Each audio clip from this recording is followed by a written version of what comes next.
Why does it sometimes feel like people love a version of us that doesn't fully exist?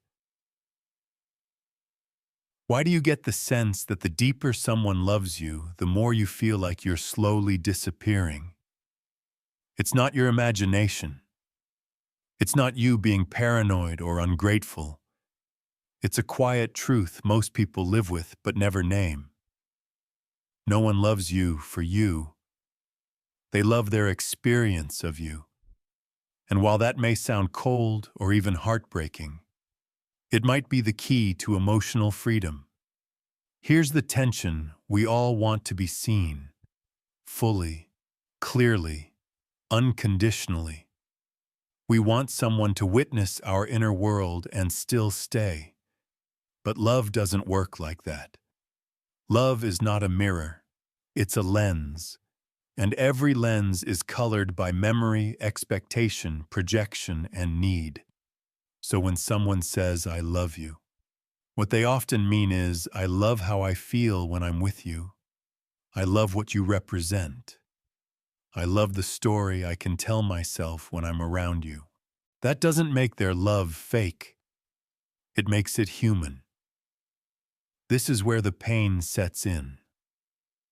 You begin to notice that the parts of you people adore are often the least authentic. They love your strength, but not your exhaustion. They admire your intelligence, but not your overthinking. They crave your presence, but recoil from your silence. Over time, you start performing your identity instead of living it, because the moment you show your full self, they pull back, they flinch, they hesitate, and you wonder,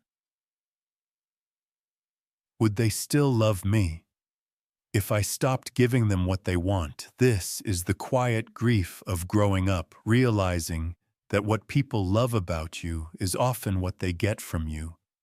Your kindness makes them feel safe. Your reliability gives them control. Your attention fills their voids. Your availability reassures their worth.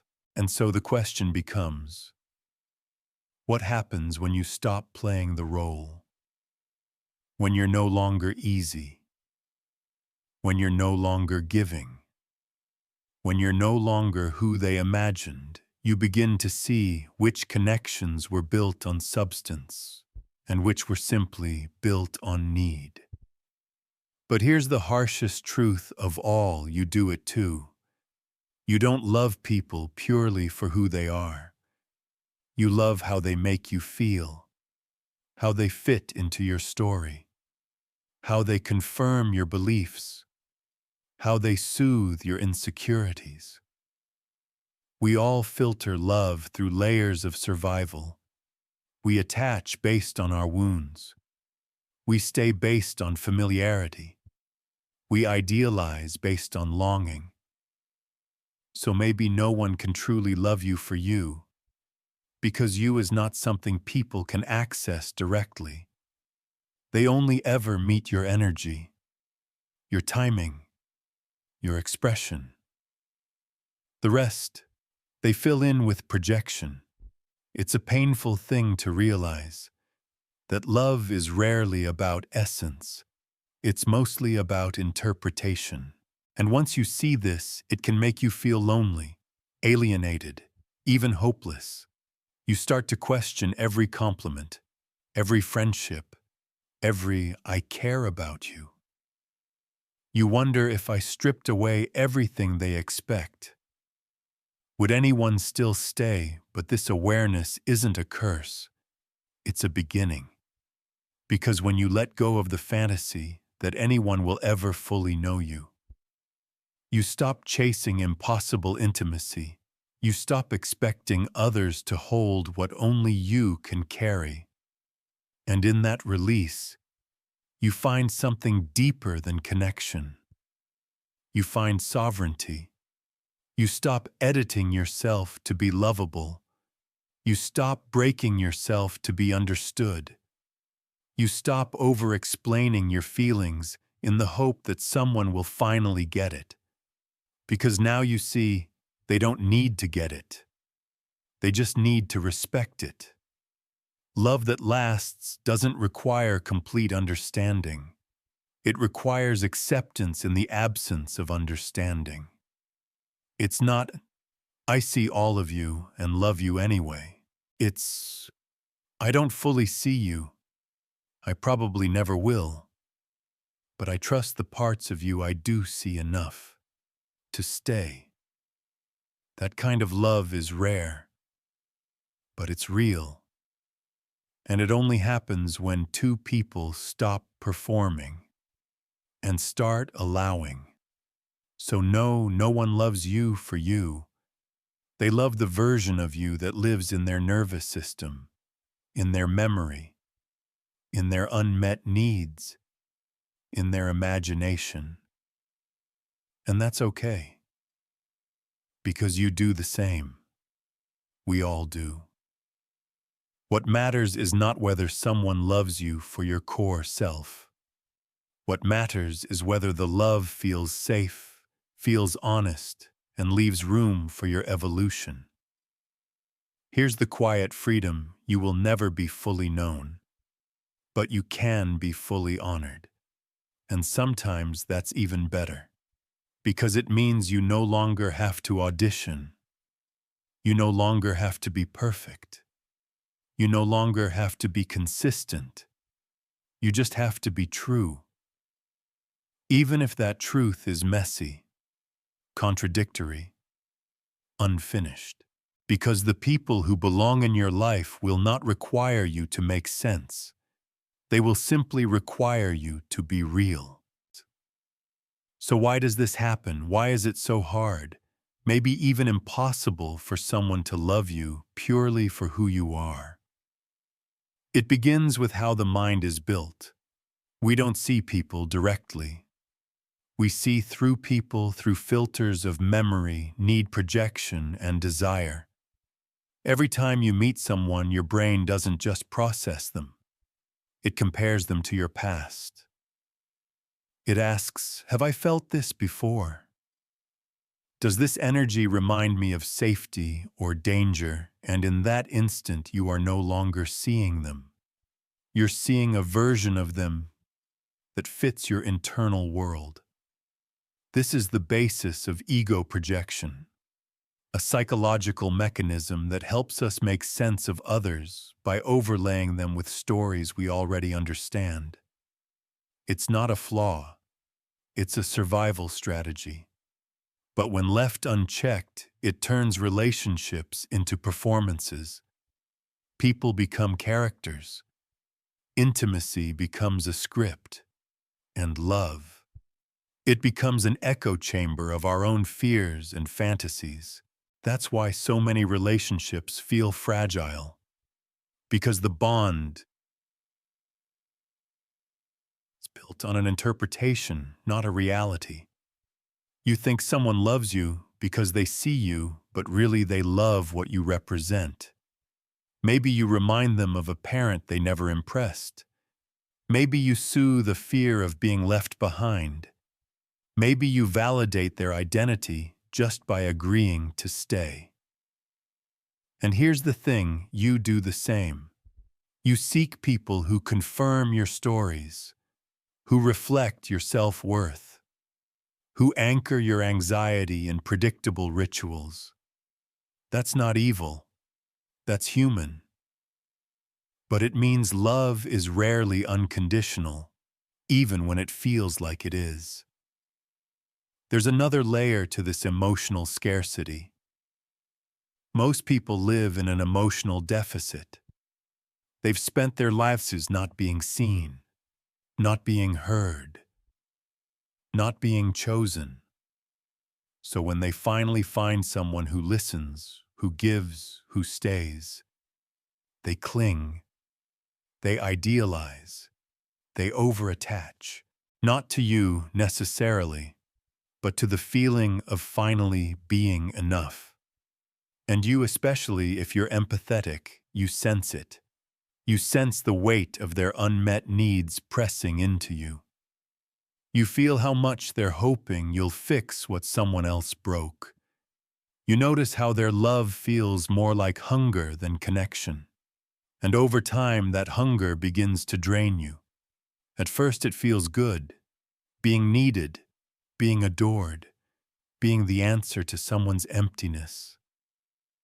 But soon it starts to feel fragile. Like if you stop performing, the love might disappear. Like if you reveal too much, they'll retreat. Like if you ever change, they'll say, "You're not who I thought you were." And they'll be right. Because they weren't loving you, they were loving who they hoped you would stay. This is the awakening moment. The moment when your nervous system starts whispering, something feels off.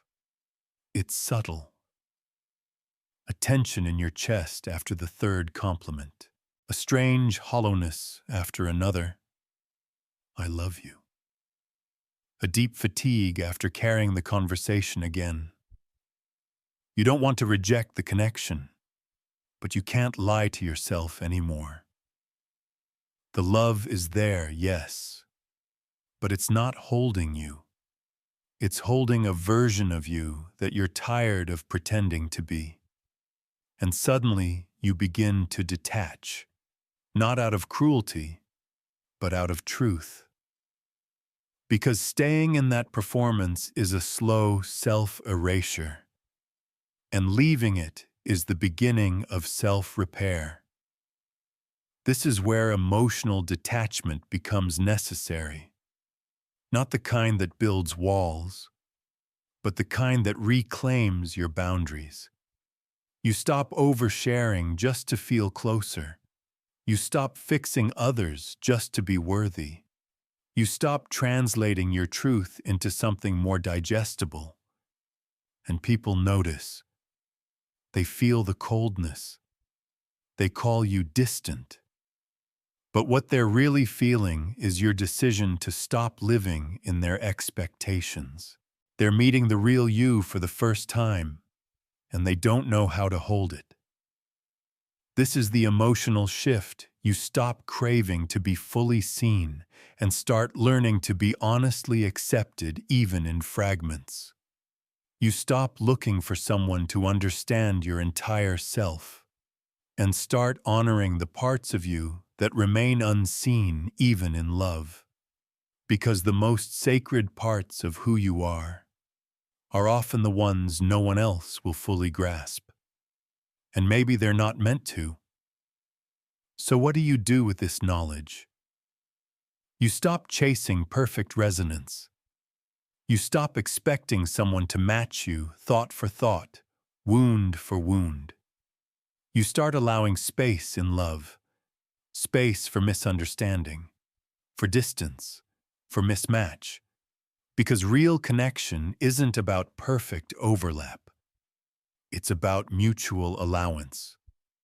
Two people who know they don't fully understand each other, but still choose presence, still choose kindness, still choose to stay. That's not fantasy. That's maturity. And here's the power image to hold on to. Imagine standing in a storm. You're soaked, shivering, exposed, but someone walks beside you. They don't shield you. They don't solve the weather. They just stay. Not because they know what you're feeling, but because they respect that you are feeling. That's love. Not built on understanding, but on witnessing. Not a mirror, a lantern. And if you find that you don't need to be fully known, you just need to be safe enough to be unknown. There's a moment when all the pieces fall into place. You're not angry. You're not bitter. You're just clear.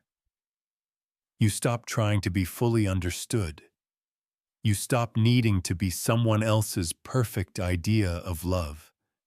You stop performing a personality just to keep the peace. Because now you know nobody can love you exactly for who you are. And that's not a tragedy. That's just reality. And once you accept that everything softens, you begin to feel lighter, Not because you've stopped caring, but because you've stopped carrying things that were never yours to hold. You stop over-explaining. You stop shrinking your contradictions. You stop translating your inner world just to feel worthy of connection. And surprisingly, that's when the most honest relationships begin to form. Not because someone finally gets you, but because you've stopped needing to be gotten. You've made peace with the gap, the permanent space between who you are and what others can ever fully understand. And in that space you find sovereignty. This is the difference between loneliness and individuation. Loneliness is the ache for others to know you. Individuation is the peace of knowing yourself. Loneliness pleads, "Please see all of me." Individuation says, "I will still exist if you don't." And once you step into that second space, love changes form. You stop demanding total comprehension. You start asking deeper questions. Can I be real in your presence? Can I be silent and still feel safe? Can I evolve and still be chosen? Because love isn't about being understood. It's about being allowed. You begin to love differently too. You stop seeking people who feel like home and start building homes inside yourself. You stop choosing relationships based on chemistry alone and start choosing based on emotional freedom. You stop measuring love by intensity and start measuring it by consistency. By how well someone respects your boundaries, by how gently they hold your complexity, by how much space they give you to not always be pleasing. That kind of love doesn't steal your fire. It sits beside it and lets it burn. And here's the wild part. When you no longer need someone to love you for you, you finally become lovable in the truest sense. Because now you're not clinging, you're not performing, you're not bending, you're simply being. And that beingness is magnetic. Not because it's perfect, but because it's rooted, calm, quietly powerful. It says, "I don't need your validation to keep existing. I'm not here to be your fantasy. I'm not here to fix your loneliness. I'm here, whole, flawed, changing, and worthy of being chosen as is." Some people will walk away from that. Let them. They were never in love with you.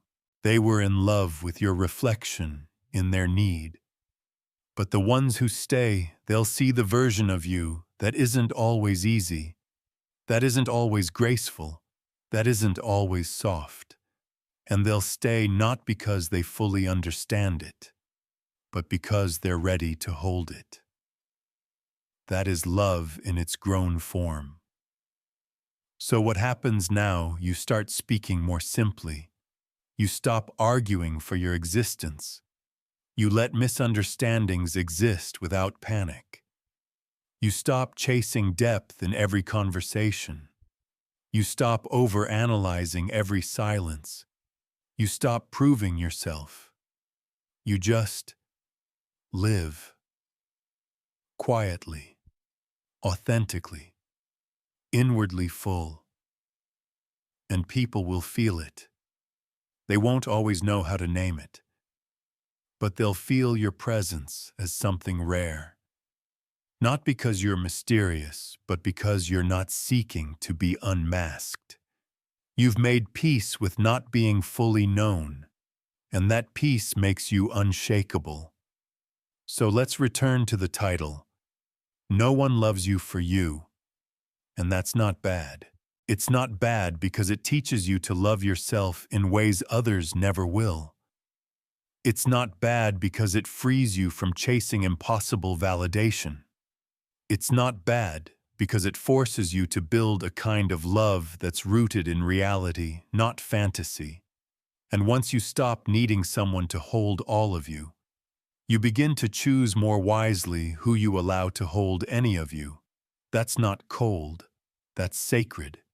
So here's the truth you can sit with. You are not here to be perfectly understood. You are here to be authentically experienced. And no, not everyone will do that well. Some will get it wrong. Some will only see slivers. Some will only love the parts that serve them. But that's okay. Because the love that stays, the love that endures, the love that doesn't collapse under the weight of your realness, that love will not come from needing you to be a certain version. It will come from watching you change and still choosing you over and over again. And that is enough. That is everything. That is love as it was always meant to be.